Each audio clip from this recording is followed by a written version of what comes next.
February 6th, and throughout this morning, we are going to be looking at criminal justice data and understanding from various entities, stakeholders that deal with criminal justice data. And we're going to start with the Division of Racial Justice Statistics of the Office of Racial Equity. And over to you, Susanna. Thank you for being here. There we are. Good morning. Thank you all for having us. Yes, good morning. For the record, Susanna Davis, Executive Director of Racial Equity for the state. I'm joined by two of my colleagues today, Tiffany North Reed. She's the data manager for our Division of Racial Justice Statistics, and Anthony Jackson Miller, who is a data analyst in the division. Good morning to both of you. Good morning. Good morning. I'm going to just thank the committee in advance for its understanding. We are triple booked as an office this morning for 9 o'clock. So I'm going to be teeing up this conversation with you all, and then I'm going to hand it over to Tiffany and Anthony because they understand math better than I do. And then I'm going to head over to your counterparts in Senate Judiciary. So I'll have to run through about halfway through this presentation, and I'll give it over to Tiffany. All right, thank you. Okay. So I suppose I will start us off. I'm going to thank your committee assistant for being gracious and flexible with us. We did get over some visual materials to you all this morning, and I'll be sharing my screen so that you all can see those.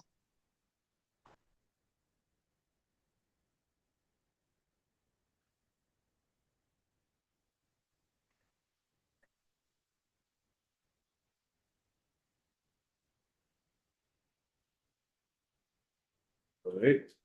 So do you have our dual co-host is Yes. Yes, okay, you are. Okay.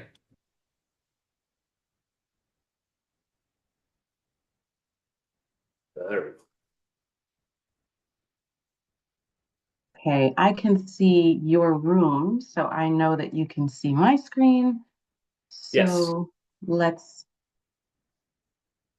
are you seeing presenter view? I think you are. No, you're seeing me. Yeah, you're seeing me, unfortunately for you. Okay. So thank you all for inviting us to share a little bit about our work and our report. The first thing that I want to share with you actually is that you all received a report from us, and we did a lot of work to put that report together. And as with many things, we went back and discovered we're still not fully satisfied with how it came out. So what you all will find in the next day or two is that we will send you another amended version of this report. It's important to us that we get it right. So thank you for your patience. I do want to highlight one thing in the brief time since we originally submitted that report to you all. We discovered and also were made aware of by colleagues the fact that there are real issues with a lot of the data we're looking at. And that because of the different ways that you can collate, collect, and cut up the data, we heard from a number of people that they had questions and even concerns about some of the things that they were seeing in our report. It's important to us that we get things right, that we be accurate. It's also important to us that we draw actionable conclusions. We think that we have a lot to go on already. We think that we know a lot about disparities in Vermont and in law enforcement and in other aspects of the justice system that are not law enforcement. And so I think that there's still a lot of really good material in there that we've uncovered and that we've processed, but we want to spend some more time working with it. So please do look out for an updated version of that report. Great. We'll talk a little bit later today about some of the challenges that we did encounter and the things that we'd like to do to help address them in the future. For now, I want to leave you with the main takeaways. This is just the highlights that if you walk away with nothing else from us today, please do consider the following. First, the data landscape in the state. You already know this. It's the reason for the creation of our division. but that the available data are inconsistent, they're incomplete, and they are quite scattered.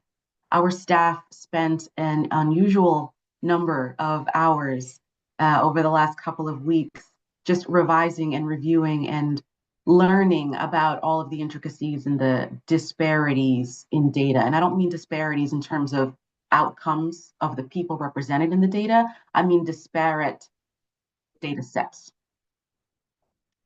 Let me adjust my display.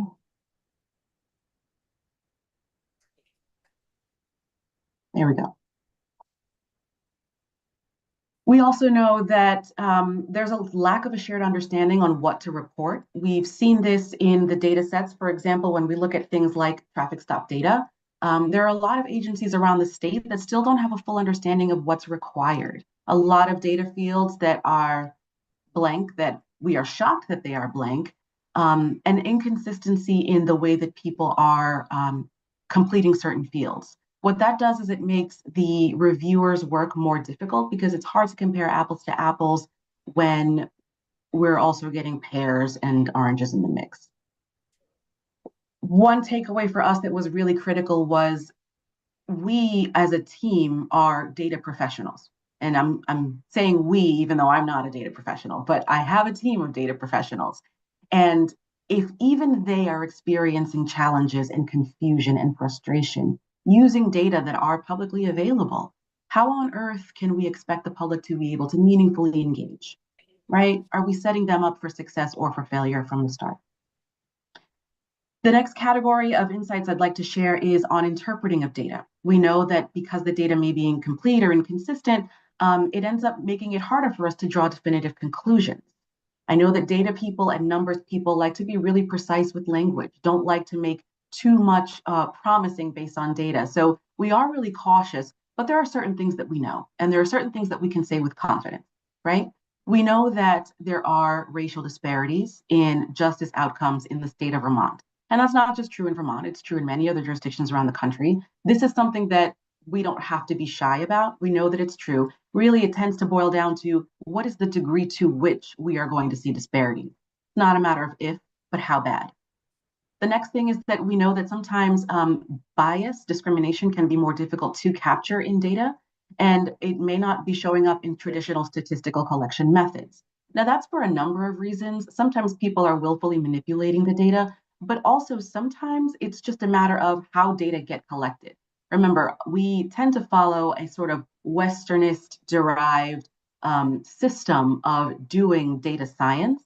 And sometimes those systems or the research methods that are used may not necessarily be incorporating all of the different demographic groups or situations that are out there.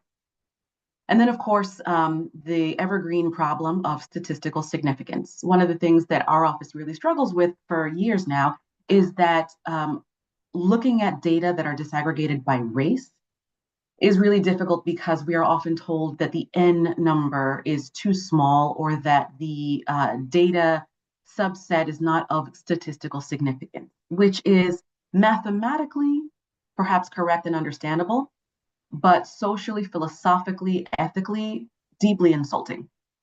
Because we're talking about people, in particular, if we're talking about people of color in Vermont, we're talking about tens of thousands of people, right? To argue about statistical significance over our outcomes in the state tells us that when it comes to things like health, safety, education, workplace, that in each of those aspects of life that we are clamoring to exist on charts. Even though we know our experiences, we know what's happening to us, we know what are the push factors pushing us out of Vermont, and what are the difficulties that are making it hard for us to remain. So things like statistical significance is something that is often used as a way to invalidate otherwise really, really salient data. And that's something that we are still grappling with. And then we also have to consider historical context, social context, et cetera. Now, what you'll hear from us about future goals include things like Data Governance Council, dashboards, and generally having insight circles so that we're hearing from more people and more players than the few who you tend to hear from the most often. as I mentioned earlier, the exercise that we went through with our annual report was a really, really good and stark reminder of the limitations of the material we're working with and the processes that we're working through. So before you go on, Susanna, could you take a question? Absolutely. Yeah, go ahead, Angela. Thank you. Thank you, Susanna. I was wondering just about the statistical significance point you're bringing up. How is that determined? Like, who decides what is statistically significant? That is a question for a number person. I will ask if you are willing to defer that question to a member of my team. I think that the answer generally is that it depends. It depends on the broader sample size, what percentage that smaller number represents, and whether we can have a degree of confidence in the accuracy of those data.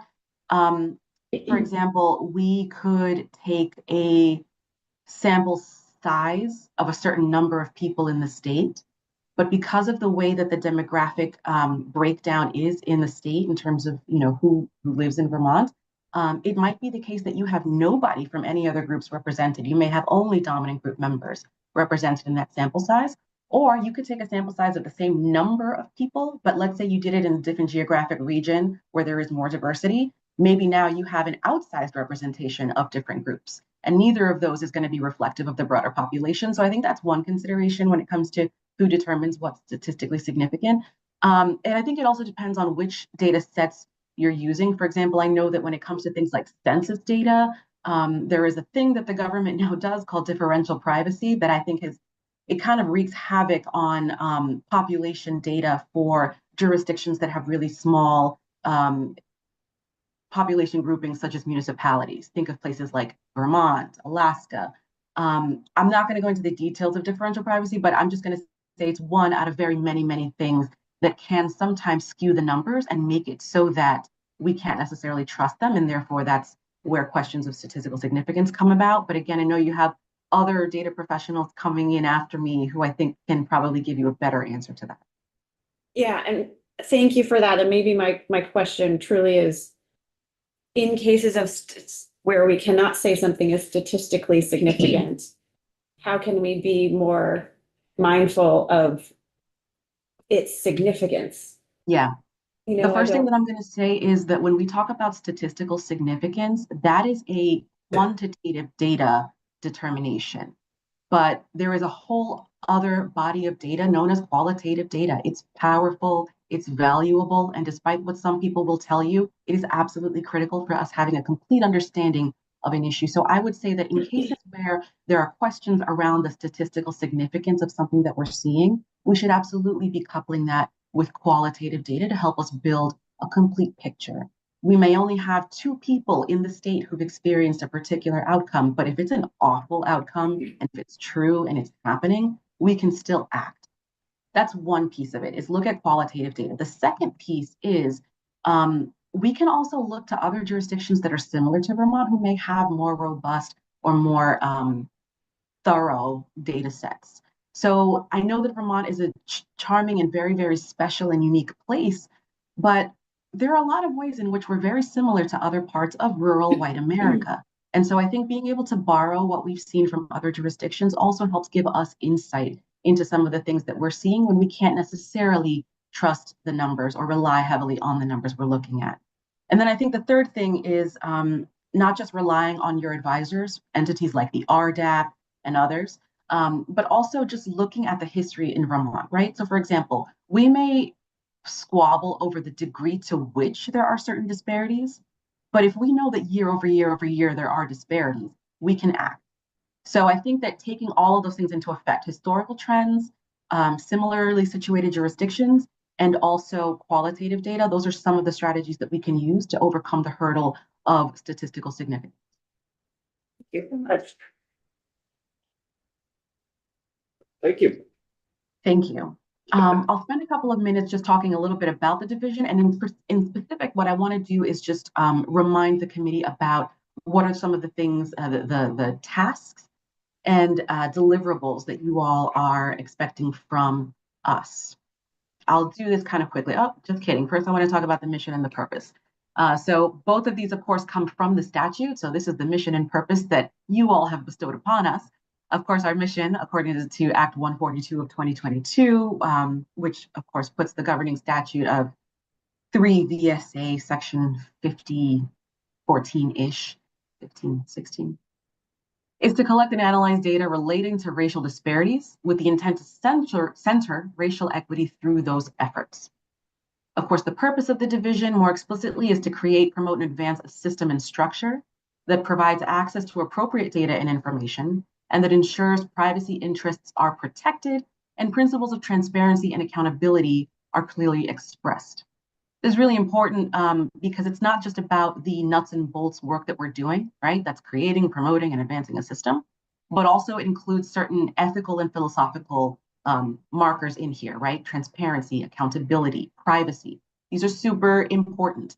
And we're seeing those not just reflected in the division's work, but also in the ways in which we want to influence other work happening around the state. For example, when we think about privacy, transparency, and accountability, one of the first things that comes to my mind is our AI Advisory Council.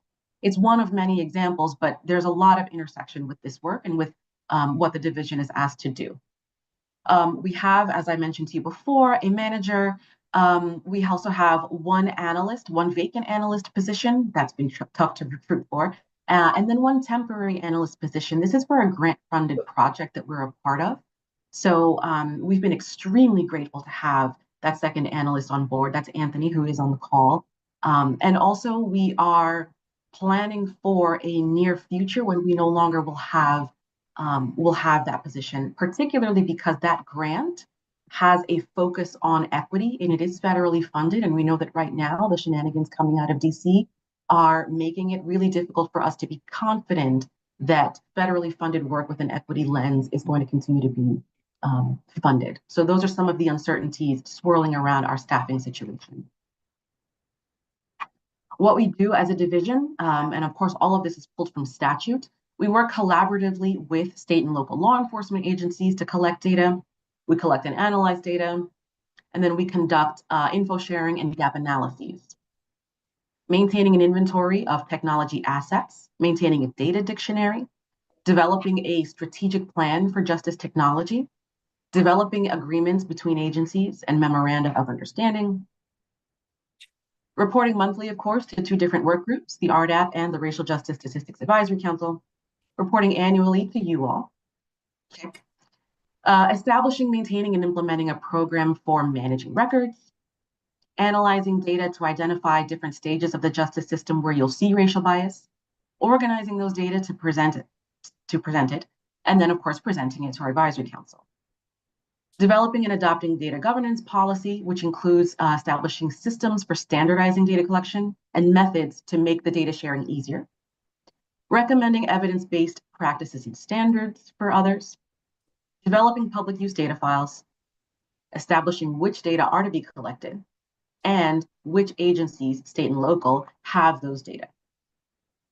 Later on in the presentation, Tiffany will tell you a little bit about some of the other statutory authorities that are granted in our Enabling Act that will also have to do with how we're going to go about establishing those standards and systems.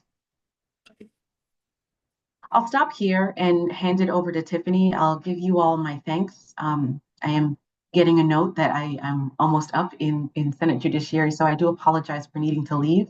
But again, I thank you for hearing from us, and I look forward to more discussion. Are there any questions for me before I go? Any questions? I think we'll save them for other folks. Thank you so much for being here. Okay, thank you. I'll drop the screen share and invite my colleague Tiffany to resume it so that she can continue sharing with you. Thank you all.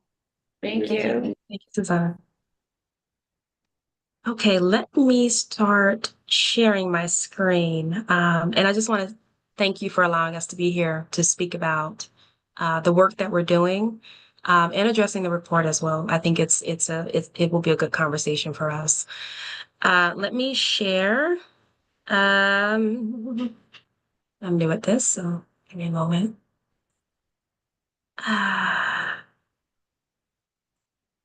This is typically the most stressful part of the entire.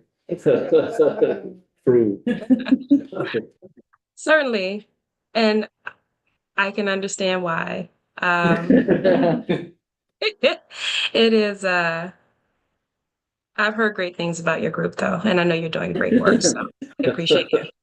We do appreciate you. We have, let me, and certainly I would start at the very end. That's okay. I feel like Susanna already did a really wonderful job at setting the context that we're working in, some of the challenges. And I also just wanted to make sure we have level setting. I know we often throw around terms and language that,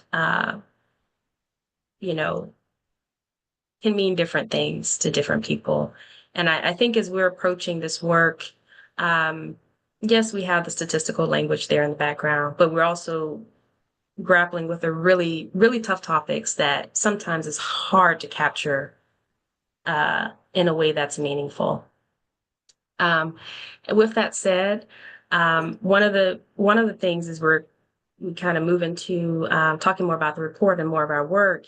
We've been having the we've been having conversations, many conversations around statistics, around history. One of the terms that we think about often is disproportionate impact. How that's being defined can differ depending on who you talk to, clearly. And I think this provides some kind of bounds around how we approach some of the things that we are looking at or trying to research. So basically, and you can read along with me, just it occurs when groups are affected by policy, a practice, or a system at a significantly high rate. And that may go back to one of the earlier questions. And how do we define that? I won't go too far left around statistical significance, which is really important. We'll kind of get back there, but is affected at a significantly higher rate than other groups, often in a way that's not aligned with population. And so this is some of the challenge that we come up against is how is this or not reflected in the data? Are we collecting the right data? Are we asking the right questions? And that's where a lot of the gaps can happen because, we may be looking at a data set, but maybe there's a variable that wasn't collected that actually paints more of the picture of the experience in Vermont. And so that's what we're trying to get to a place of do we have the right data? Are we collecting the right data? Are we able to analyze it? Are we able to analyze it at a high level, not just descriptive statistics, but are we able to get into your predictive statistics or being able to predict or analyze relationships at a higher level? And that's where I'm hoping we can get to. I think the statistical significance conversation is a really good one. And I think we have a lot of work to do in that area. We have some things kind of coming along where we want to have these conversations, not only among agencies, but also with communities, and just get to thinking about some things that we might not often think about. And I will say that in academic circles, statistical significance is a really big conversation. And I know that from when I did my training so many years ago, that was the gold standard. There are now talks in epidemiology and biostatistics about what are we missing if we are limiting ourselves to looking at this data in such a way, or we're trying to reach this threshold. What might we be missing? And that kind of goes to, that's another conversation, but often what you see in journal articles, we're only publishing things that are statistically significant. So we might miss out on that other, those other couple of articles that just don't make it there because they don't have that, that p-value of 0.05 or 0.01, but we might be missing something in the process. So, just keeping that in mind. And, we are operating, understanding, I would put a caveat here. We're operating in a space where we have a backdrop, we have a reality that there have been findings of disproportionate impact for certain populations. Nationally, yes, but and also in Vermont, that suggests disproportionate impact. Let me back up across different metrics. And so I have that in mind. I also have the caveat that I don't think that should define our trajectory and how we approach these questions, because I would like to believe that we've made progress, and I really want to figure out how do we track that in a better way, because the reality is that, yes, we can identify these, disproportionate impact or where there are issues, but maybe we might also be making advances, but we're not able to capture that in the data that we have. And that's a big problem. Let me go to the next one. Annual report. Here we go. So we're gonna keep this at a very high level, but please, if you have questions, we're happy to answer. As Susanna mentioned, we will be presenting you with some additional information and between today and tomorrow, because I think there is the right word is I think we need to be able to convey our experience, but also we want to make sure that we, in presenting information results, we have to put that in a context. It's very important. And I think also, as much as we say we present things as being tentative and we couch it and say, we only, we looked at this because we couldn't look at this, it can still come across to stakeholders and people in the community or people we work with in a way where it can be interpreted maybe in a way that we would not want it to intend, especially because there's a lot of great work underway for people who are addressing issues of equity. And so we want to be mindful of that as we present, and also making sure that we're presenting on the best data that we have, and that reflects us, I think reflects better, the reality of what's happening in Vermont. And so that's what we're striving for. So the annual report, so I want to take a step back. So we looked at a few data sets. And I think that's important for a few reasons, and I'll kind of get there. So the main thing, what we're trying to do, and I think my vision, and I've looked at a few models around the nation. I don't think anyone's getting it right, completely right. But there are some examples of things we could be doing. I think we're ahead of the curve in so many areas, and I think we can continue to, push limits in terms of how well we collect data, what we're able to do with our data in terms of policy, in terms of interventions. There's so much great work that can happen. So my mind is like, data infrastructure. Because in order for us to fix challenges or to do the kind of research we want to do, we really need some advancements there. We need some, and I think you all have probably had too many conversations about that. But I just want to say that that's the larger picture. We're trying to get there. And we have a few things in mind and solutions that we're trying to implement that we hope will land and be helpful to Vermont and to our partners that we're working with who've already been in this space. Transparency also will be important. I think not only for us, and that's why, we're doing things in such a way, we want to do things in such a way where we have transparency. I think operating within this moment is also an opportunity, I think, for self-reflection, because I think as we run these analyses and we do this work, we need to make sure that even if we look at things differently, how we might analyze something, that we do have the transparency, understand how we got to there. And that takes a conversation that we need to have. And so that's what we're working toward. Please speed me up if I need to. I can be a little bit long-winded, so I want to try not to offend anybody in the meeting. No, you're doing fine. Thank you. Thank you so much. We want to collaborate with agencies. We have some things coming. preparing a data governance council, and we hope to have representation from those key agencies who are holding this data, because they know the issues with their data. They know what can be shared. They know best practice. We want to tap into that. We're new. We're still in development, so we still have a lot of people to talk to. But that is the goal as we're preparing this data governance council in collaboration with ADS, is that we need people in the room talking numbers and trying to figure out how do we get this right, and just sharing information, because we're often working in silos, and we realize that. So collaborating with agencies, yes. Was there a question? No, I think we're No. good. Oh, I'm sorry. Okay.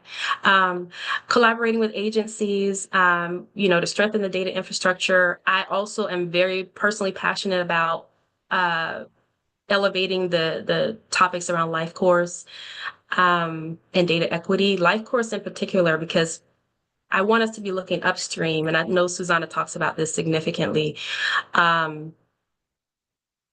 If we're looking at someone who's 18 or 20, that person was a child at some point in time. So how do we get into the space of thinking about prevention? And maybe we don't want to be able to let me say this, statistically significant. We shouldn't necessarily be able to predict. And there are some, and I'm not Vermont, but there are some studies of places where you literally can predict the amount of a number of 8-year-olds or the percentage who might be incarcerated, right? 10 years later. I don't think we should, if we can do that, I think we can probably do something different in terms of making change. They're figuring out what are those risk factors, what happens along the way. So from infancy, we're thinking about issues of parental incarceration. How does that have collateral consequences, right? For the children involved, for the families involved. When we think about the maybe next stages, maybe we think about school environments, or we think about what happens, for at-risk or marginalized youth. And then we think about, not saying that everything is a complete line and is completely connected, like one has to be in front of the other, but there's kind of like these really critical points that we need to be thinking about across the life course, right? Um, also, also data equity, right? Data equity, and we have some trainings coming up, which we're really, really excited and eager to launch, because it's not something that has often been talked about in the past. We've had a few workshops. I don't know if any of you have been able to attend, where we've talked about data equity, but it really reframes how we think about data. And in a way that when I learned data, it was, we didn't talk about data equity. We talked about how to collect data. We talked about the data life cycle, et cetera, et cetera. But how do you think about who gets to collect the data, who gets to look at the data, right? Who gets to select what kinds of data points are important, and then interpreting the data. So, I mean, even just if we overlay the data lifecycle from collection all the way to analysis to reporting, there's someone or people operating along that circle, but who's not included in that conversation, right? Or who might be prioritized in that conversation, who's missing from the table is, I think it gets us to thinking a little bit more about what data equity is and why collect data. What are we doing? And I think there are so many people in state government right now who are working their tails off. And maybe they don't want to add another data metric. I get it. But I think if we start to have those conversations and people understand why this is important, I think it maybe makes people feel a different way. And maybe we do this in a different way where it's not necessarily a burden, but it's actually something that benefits Vermont. So that's that. Let me speed up a little bit because I know so I think in the process, we want to be developing dashboards. There are already some really great ones there that we point to, other work that's already been done. So we don't want to duplicate the work. We want to be able to, on our website in the future, we want to elevate, like we want to point to CRG. We want to point to the different dashboards and resources that we have available. We're not trying to recreate the wheel. And I often feel like the work that we're doing is very compatible with other folks who are in this space, and just figuring out how do we elevate that work and then also innovate, I think, in our own space, and kind of coming from ORE, we have a very unique perspective, and we're just trying to figure out how to get that right. And so we have been talking with our data collaborators and like, how do we get the dashboards right? How do we get them up? What's important to talk about?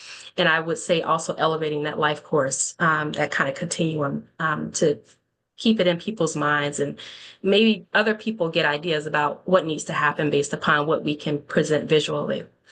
Before you go, we have a question here. Yes. Go ahead, Karen. Yes, thank Hi, you. Tiffany. Thanks for sharing.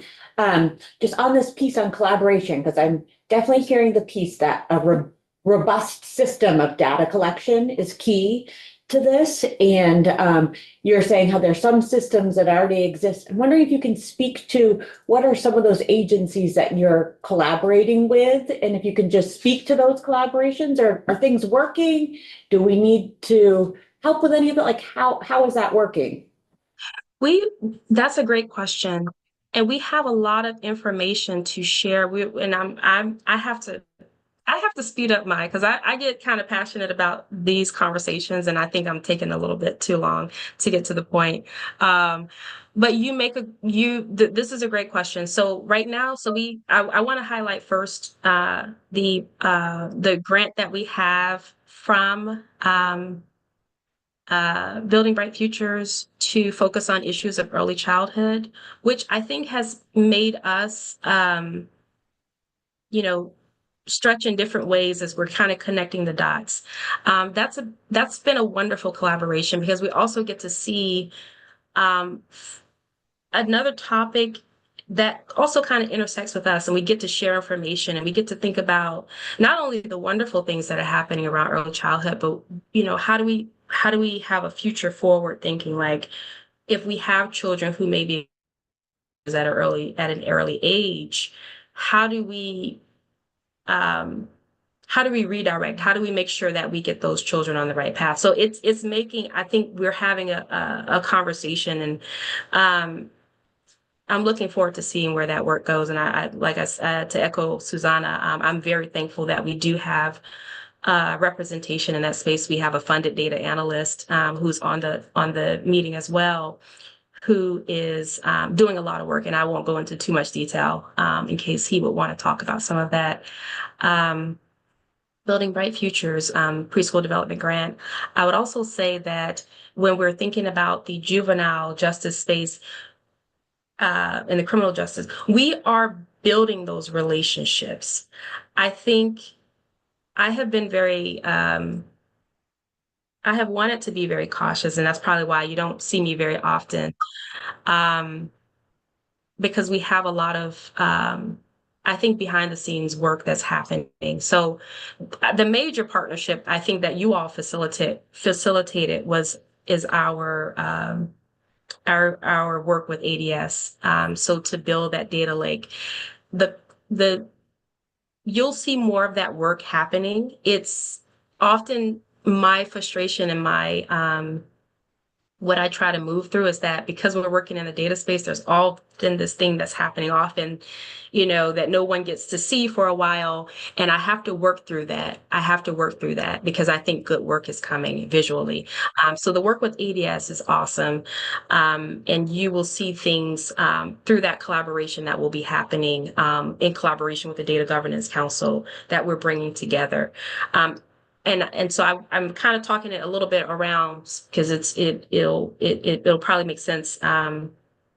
We have been talking with data collaborators in the Agency of Education. We have been talking with folks at DOC. We have been gathering data from different points. I don't want to call it a collaboration yet because I think collaboration is a very strong word that I very much respect. And so we're trying to get to a point of collaboration where we have people at the table. We are literally like continuously talking with each other. We're planning, we're supporting each other. And that's the space we're trying to create. With the Data Governance Council, we intend to have representation from criminal legal folks. We intend to have representation from the early childhood folks.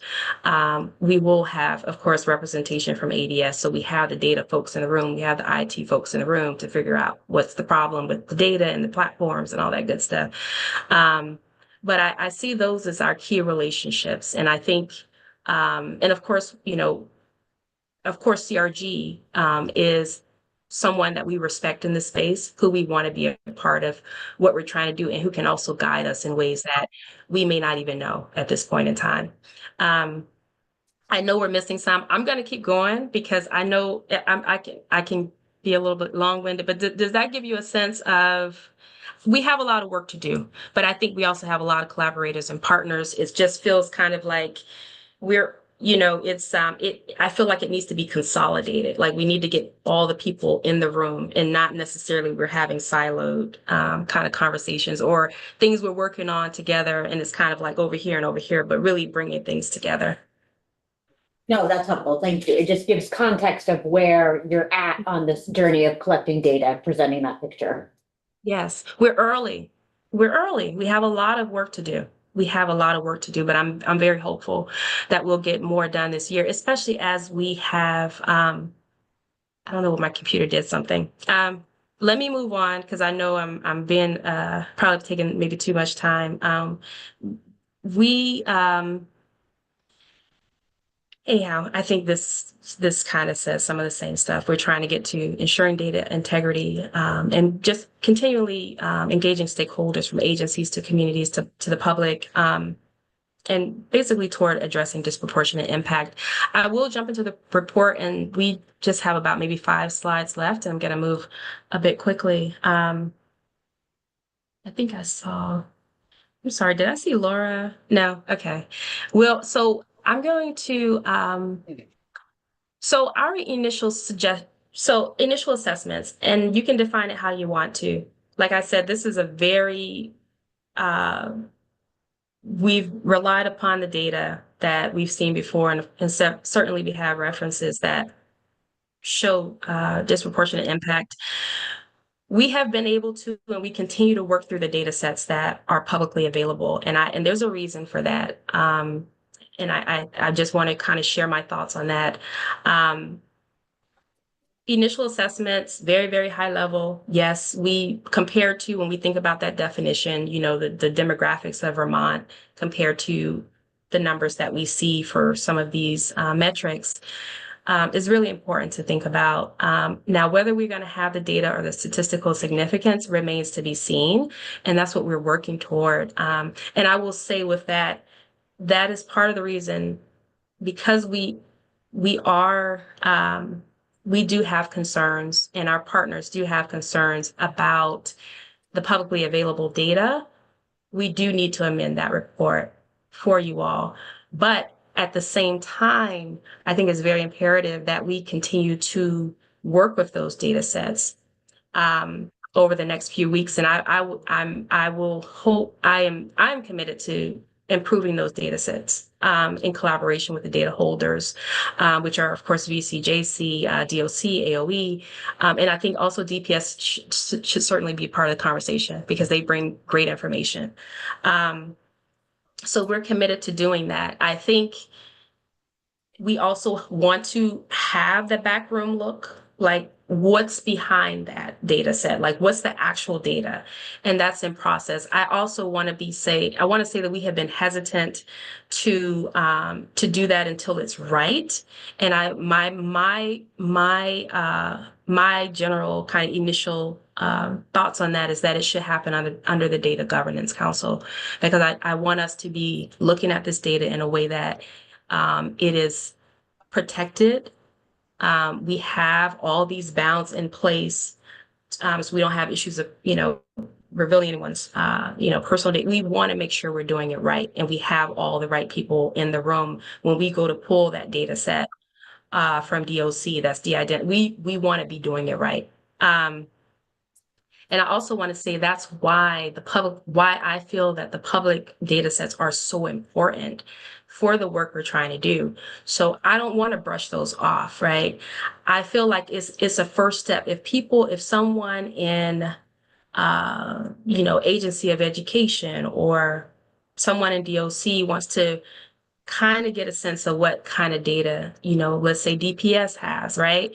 It does help to have publicly available data sets to just think about what kind of data is available, like what kind of questions might we ask? And maybe they don't want to go through an MOU process and actually get the actual data, but maybe just get a sense of the data, or maybe just run a few numbers. I would like to see that improved, because I think if we can find a process, and we'll talk more about that, if we can figure out how to get it right, and also making sure that we are protecting folks' privacy, I think it helps us as we move toward improving the data infrastructure, but also data integration. How do we follow someone across from, let's say, an arrest to corrections to release, right? We're not necessarily positioned to do that. And that's why I say we're trying to get to a place where we can do that. And so we can track where inequities may be happening, but also let's track progress, because we may be making progress and we just don't know how to capture that for our state. I will also say, and Susanna has talked about all this. Oh gosh, let me hurry up. Yeah, so I just want to say that I think we still want to continue to work with those data sets, even as we're looking at the other data. And I'm very thankful that our data partners are working with us and making that available for us to have a deeper dive and really see what they see, and then also understand how do we translate or convey that over some of that into the public data set. So there is some consistency. Okay, limitations and caveats. I'm gonna quickly say, uh, you know, we've kind of talked about this, we want to address and help and support issues around like disparate data files, inconsistent headings, missing suppressed data, data glossaries, personnel issues, because we really need data capacity building. We need staff data capacity building around the state, not only for us. I think Susanna mentioned that, we have the staff that we have and we're very grateful, but we also know that we also need more capacity. There are so many things that we're being tied into and we don't have enough people. But in a good way, that's a great thing, because that means that we're needed. But we just have to get it right. Recommendations. So these are our last two slides.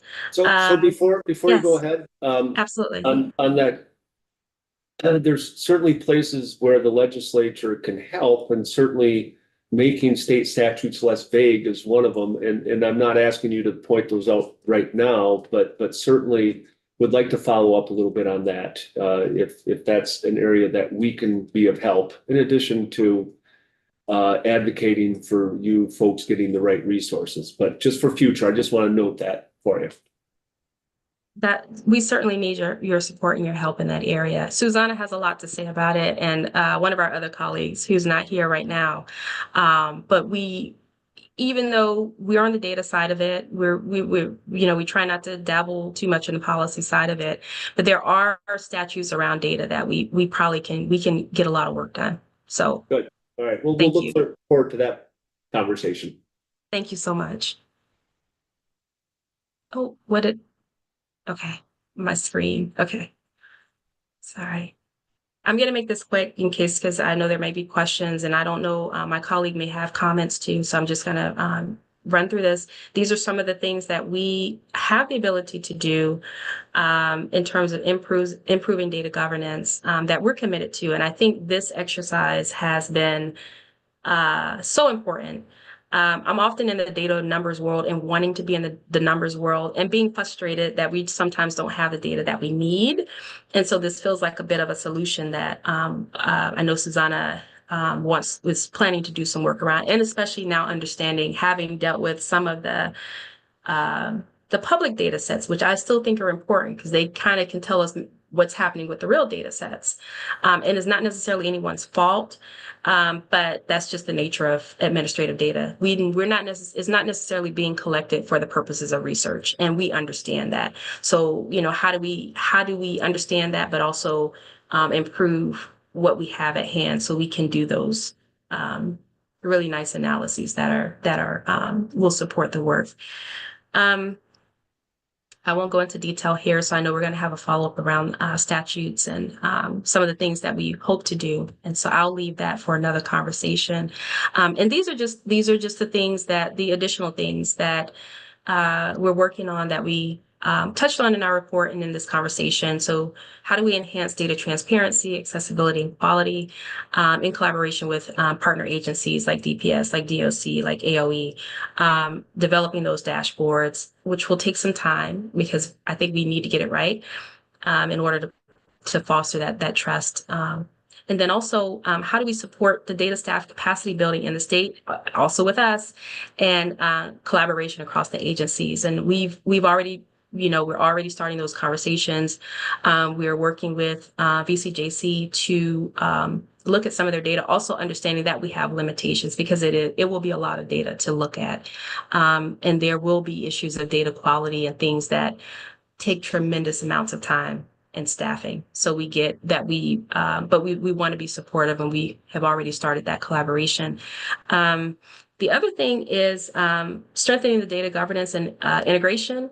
So we just want to make sure our data sets as complete as they can be. So when we actually go to do our data linkage with ADS and our data lakes and all that good stuff, we actually have data and we don't have these missing, holds, and we have to eliminate this data because it doesn't match up. So I think with the goal of data integration in mind, we have to make sure that these individual data sets, first of all, are we have to do an assessment, and that's the work we want to do through the Data Governance Council. We understand that sometimes there may be data we need that might be on paper still. So how do we make that assessment? Like, how do we help agencies? Like, how do we make this a more streamlined process so that if, an agency needs to ask for information, that it is not so much of a lift for our partners because they're already burdened, I think, in working so hard in other areas. So that's what we're trying to do. This is our last slide, and I'm going to stop there. And I'm going to also ask, yes, I see there was a question. So no, I don't think that unless there's a question from somebody online that I'm not seeing, if you could end the share screen, perhaps, then we can make sure that I'm not missing somebody online. So, go ahead, Coach. Unmute yourself if you have a question or a comment. There you go. You're still muted, Coach. That may be there we go. Sorry about that. Yeah, no, go ahead. I want to say for the new members of the committee and any folks watching, this is a very special moment personally for me, hearing this report, being our first report from ORE and this entity. And the thank you, and this is wholeheartedly, goes to our vice chair, our clerk, and our chair for sticking with it. Because if it wasn't for them, this entity would not exist, and our committee. And I sincerely mean that. And I just had to say that for the record. So thank you guys, and our committee, because this was a dream of this committee. And I just needed to put that on the record. And thank you all again. Thanks, Coach. So question for you, Tiffany. So a specific question and then kind of a little broader question. The Data Governance Council, establishing that, is that something that you're able to do without us having further legislation, or is that going to be something necessary in legislation? And if you don't know offhand, if you could pass that question on to Susanna. I feel like I know that I will pass it to Susanna just because there could be nuances that are not clear to me. I think we have the go ahead. We are framing this under our work with ADS, who is we've submitted. The ABC project business case for the work, and it includes the Data Governance Council. So I think we're in bounds, but Okay. I will ask Susanna to follow up on that. Yeah, and the bigger question, I guess, is there's a lot of stuff that has to be done within your office and the administration, but want to understand if there are any other things that you need from the legislature in statutes, and if there are needs, if there are priority needs. I assume I probably would have heard of those already because I have reached out to Susanna before the session, but I just want to throw that out there again, and not an answer that you have to give me right away, but just something I want you all to definitely think about to make sure that while we are still in session, if there's anything else that we need to look at legislatively. So other questions in the committee? Yeah, Ian, go ahead. I think this is to you, Mr. Chair. Just trying to procedurally understand, is this hearing we're having right now to be in compliance with 3 VSA 5012B? You'll have to tell me what 3 I'm sorry, yeah. This looking at the statute here, on or before January 15th, annually thereafter, the division shall report data analysis and recommendations to House Committee on Judiciary. Oh, thank you for that. It's not really, I mean, it's to kind of go over, it was initially to go over the much broader, actually. Yeah. Because we have other people talking about other parts of data collection in the criminal justice system, including CRG, which did something according to another statute, Act 40. And I did want to hear a little bit from the court as well, and possibly the Department of State's attorneys just on some particular questions of data collection, because also RDAP has brought up some data collection issues. So it's kind of broader, but also this was an opportunity to go over that report. But that report is still in process because of some issues that have come up with that. And I only ask because I think the concerns that have been referenced about the report, I'm not really familiar with them. And so I don't really want to ask a bunch of questions about it if that's not what's relevant. Yeah, I wouldn't at this point because Yeah. I think we'll probably again have folks in once the final report is available, and we'll go over more in depth in the report. And that doesn't have to happen before crossover either, but sometime this session we'll go back to that and look at the outcomes, or look at what that report says. So, but good questions. So, and I don't know if I really gave you a very good answer, but so Tiffany, do you have more on that? And I'm sorry, were we going to hear from, and I can't recall what the A was for, A. Jackson. I know that you said before, and I apologize. Anthony. Anthony, thank you. Anthony Jackson, I could probably handle that. Did you want to weigh in on this as well? Did you have some points to make as well? Thank you for having us. Sorry, am I unmuted? Yeah. I think one of the most pressing things for our department is just looking at which statutes govern how certain data is collected.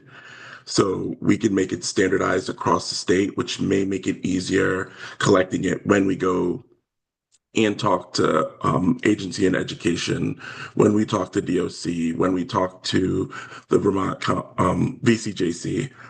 We just find that sometimes data is collected in different ways because the statutes don't explicitly explain ABC how it's supposed to be done. So when it's collected, we then get it. We have to figure out what's the best way to put it together. And if the data doesn't line up, it causes confusions when we try to take what looks like qualitative data and turn it into quantitative data, which will create problems in trying to generate reports, which we don't want to have happen. Right. So Are we at some point going to have an idea of what those possible fixes are for those statutes to get more consistency? Yes. What's the Yes, timing for that? Susanna, I think she mentioned 10 a.m. tomorrow that we would have those changes back to you. We want to just have a quick turnaround so you have what you need. Okay, so soon possibly, but I'm sure that once we identify that, I'm sure there's still a lot of work I'm sure that has to be done to try to do that. But that's definitely my understanding when we created the division. That's one thing that we wanted to understand is how to get some consistency in the data. And if that's going to require additional statutory changes, we'll get to work on that. So we'll look forward to that. We appreciate that. Thank you so much. Any other questions or any other points that either Tiffany or Anthony Jackson wants to make? Not seeing any. Why don't we take a 10-minute break right now before we jump to the CRG folks? And that'll allow you to get yourself